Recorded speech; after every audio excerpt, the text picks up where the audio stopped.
Hello and welcome students. So in this video we are going to cover answers of MEG 10 assignments of 2025 in English studies in India. Let's get started with the question number 1. Question number 1 is, would you agree that English studies gained support and consolidation in post-independent India? Let's discuss. Let's discuss with the answer. The role of English in India has been a subject of debate since colonial times. While it was introduced as a tool of administration and education by the British post-independence India, witnesses a complex relationship with English studies.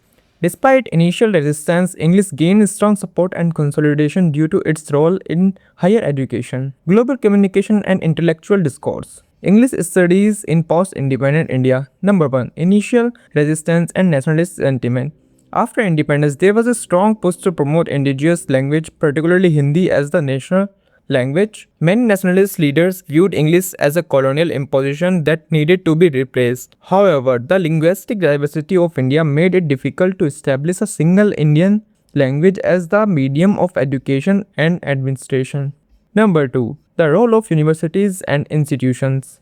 English continued to be the medium of instruction in higher education, especially in universities such as Delhi University, JNU, and Presidency College. The university grants, commissions, UGC, and various education policies continue to support English studies. Number 3. English as a link language. Given India's multilingual nature, English served as a natural link language, facilitates communication between different linguistic groups. It became the language of governance, judiciary, and business, ensuring its continued relevance. Number 4. Globalization and job opportunities. The rise of globalization in the late 20th century reinforced the importance of English for international business and technology. English proficiency became a key factor in employment opportunities, encouraging students to pursue English studies. Number 5. Growth and Indian writing in English. Post-independence India saw a surge in Indian English literature with writers like R.K. Narayan, Mulk Rajanand, Salman Rushdie, and Arundhati Roy gaining international recognition. This literary growth led to a renewed interest in English studies as a field of research and academic inquiry. Challenges to English studies. Debates on linguistic imperialism. Critics argue that the dominance of English marginalizes regional languages and cultures. Unequal access. English education remains more accessible to urban elite, creating a socio-economic divide. Let's discuss the conclusion. Despite initial resistance, English studies gained support and consolidation in post-independence India due to its practical advantages in education, governance, and global communication. The field continues to evolve, balancing the legacy of colonialism and contemporary needs. Let's discuss the question number 2. Do you think that Rajaram Mohan Roy contributed effectively to the promotion of Indian English writers? Let's discuss and comment. Now, we are moving to the answer. Rajaram Mohan Roy, 1772 to 1833, is often regarded as the father of modern India due to his contributions to social, religious, and educational reforms. While he lived before the rise of Indian English literature as a distinct genre, his advocacy for English education played a crucial role in creating the foundation of Indian English writers. His efforts indirectly promoted the growth of Indian language literature in India by ensuring that Indians had access to English education and intellectual engagement with Western literary and philosophical traditions. Let's discuss the Rajaram Mohan Roy contributions to English education. Number 1. Advocacy for English education. Rajaram Mohan Roy strongly supports the introductions of English education in India. He argues that traditional Sanskrit and Persian education did not provide the scientific and rational knowledge needed for Indians' progress. His letter to Lord Ahmed in 1823 argued the government to establish an English medium education system instead of focusing solely on Oriental studies. Number 2. Establishment of English language institutions. He played a key role in the foundation of Hindu College, later Presidency College in 1817, which became a center for English education in India. The institutions he supported produced some of the earliest Indian intellectuals proficient in English, many of whom later became writers, journalists, and reformers. Number 3. Influence of Indian English writers. Though Rajaram Mohan Roy himself did not write literature in English, his support for English education laid the groundwork for future Indian English writers.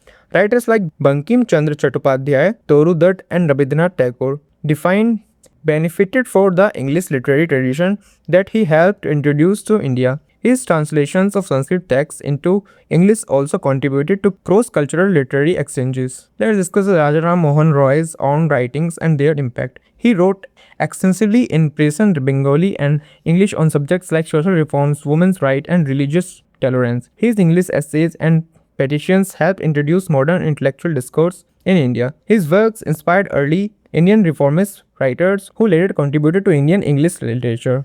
Let's discuss the challenges and limitations. While he promoted English education, he did not directly contribute to the creation of English literary works. The first Indian English novel, Rajmohan's Wife by Bankim Chandra Chattopadhyay, was published in 1864, several decades after his time.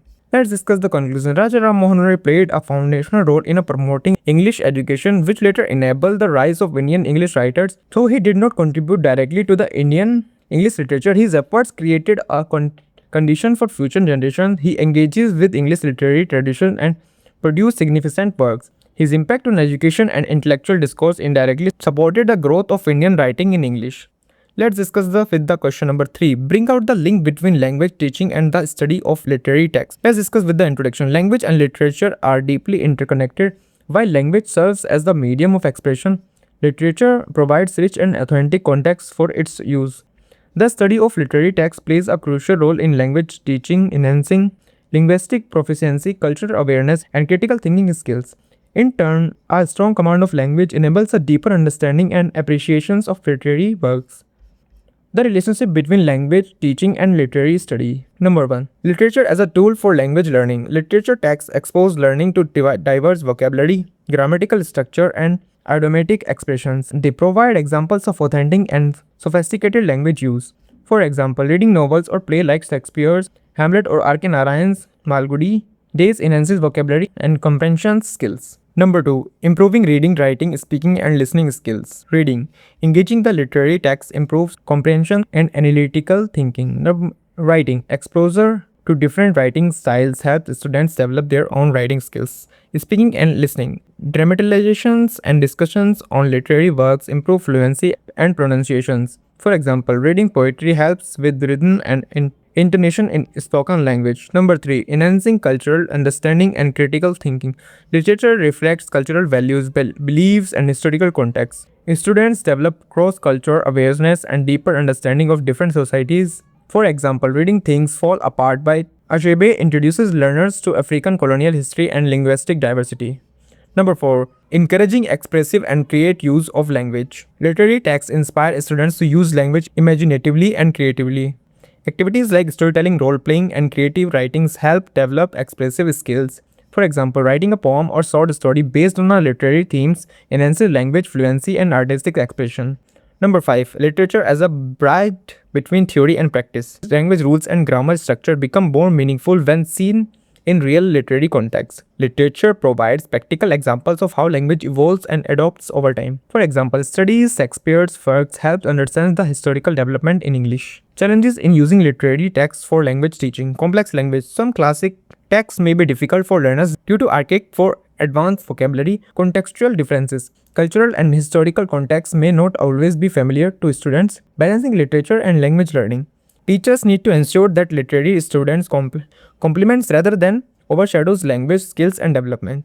Let's discuss the conclusion. The study of literary texts significantly enhances language learning by enriching vocabulary, improving communication skills, and fostering cultural awareness. Literature not only aids in language acquisitions but also encourages critical thinking and creativity. Therefore, an effective language teaching approach should incorporate language to make learning more engaging and meaningful. Now move to the question number 4. Question number 4 is, would you agree that now we're seeing that neo-colonialism can be resisted? Let's discuss with the answer.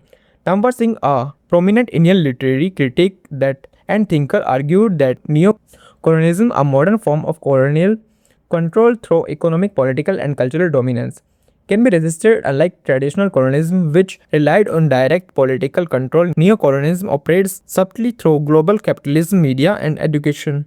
However, Singh believed that developing nations could resist this influence by promoting indigenous knowledge, language, and cultural self-reliance. Understanding neo-colonialism, coined by Kwame Nkrumah. Neo-colonialism refers to a system where reform colonial powers maintain control over developing nations through economic and ideological means. It manifests through global trade policies, multinational corporations, and media dominance, and linguistic imperialism. For example, the global spread of English at the cost of local language.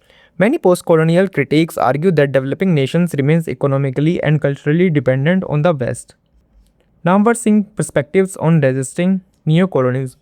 Number 1. Promoting of indigenous language and literature. Singh emphasized the need to prioritize native languages over English in education and literary studies. He argued that writing and thinking in native languages strengthen cultural identity and reduce dependence on Western thought. For example, countries like China and Japan have resisted neo-colonial influence by promoting their native language in education and administration. Number 2. Decolonization of knowledge and education. Singh believed that post-colonial nations should move away from Eurocentric models of education. He argued for curricula based on local history, literature, and philosophies rather than blindly following Western theories. For example, the rise of Dalit and subaltern studies in India academia represent an attempt to develop indigenous knowledge system. Number 3. Economic and political self-reliance. Neo-colonialism often operates through economic dependence on Western nations and institutions like the IMF and World Bank. Singh believed that developing nations must reduce economic dependence by focusing on self-sufficiency, local industries, and regional cooperation. For example, India's Atmanirbhar Bharat Self-Reliant India initiative is an effort to resist economic neo-colonialism. Number 4. Resistance through media and popular culture. Global media is a powerful tool for spreading Western cultural dominance. Singh suggested that nations should invest in indigenous films, literature, and art to promote their own cultural narratives. For example, the global success of Bollywood and regional cinema shows how Indian culture encounter Western media influence. Challenges in resisting neo-colonialism.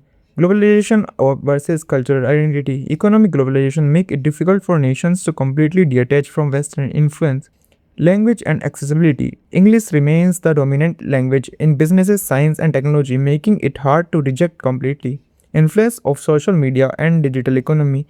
Western tech giants, Google, Facebook, etc., controls much of the world's digital space, influencing cultural and ideologies. The conclusion here is Namvar Singh's argument that neo-colonialism can be resisted holds merit, but it requires strategic efforts in language, education, economy, and media. While complete detachment from Western influence is unrealistic in a globalization world, a balanced approach that strengthens local identities while engaging the global system is the most practical form of resistance. By promoting indigenous knowledge, self-reliance, and cultural narratives, developing nations can assert their agency in the face of neo-colonial pressures. Now let's discuss the question number 5. Comment on Said's Orientalism as the key to understanding post-colonial studies. Let's start the answer from here. Edward Said's Orientalism in 1978 is a foundational text in post-colonial studies. It critically examines how the West has historically constructed the East. Through distorted stereotypes, Said argues that Orientalism is not just an academic field but a tool of colonial power that justified Western dominance over Eastern societies. His work remains central to understanding how colonial narratives shape global politics, literature, and cultural identity. Let's discuss key arguments of Said Orientalism. Number 1. Orientalism as a discourse of power. Said, influenced by Michael Foucault's theory of discourage, argues that Orientalism is a system of knowledge productions that enables Western superiority.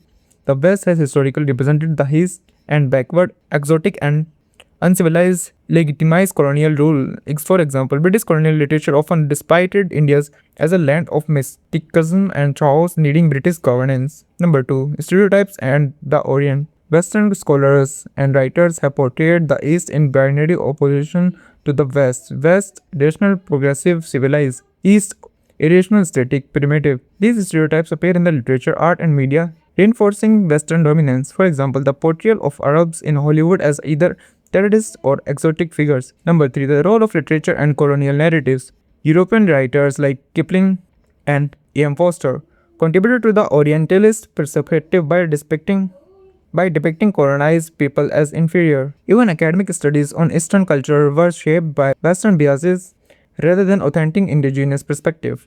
For example, the British justified their rule by claiming they were bringing civilization to a barbaric society. Orientalism and post-colonial studies challenging colonial representation. Orientalism paved the way for post-colonial theorists like Gayatri Spivak, Homi Bhabha, and Franz Fanon to critique colonial narratives.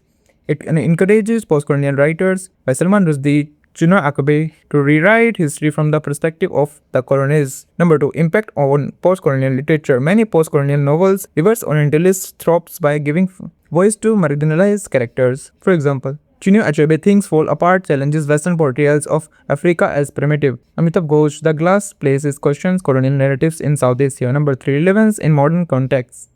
Orientalism remains relevant in discussions about Islamophobia, Western interventions in the Middle East, and media portrayals of Asia and Africa. For example, the way Middle Eastern countries are represented in Western media still reflects colonial biases. The conclusion is said Orientalism is essential for understanding how colonial power shaped global perceptions of the East. It laid the foundation of post-colonial studies by exposing the political nature of knowledge production. By challenging these stereotypes, post-colonial scholars and writers continue to redefine cultural identity and resist neo-colonial narratives.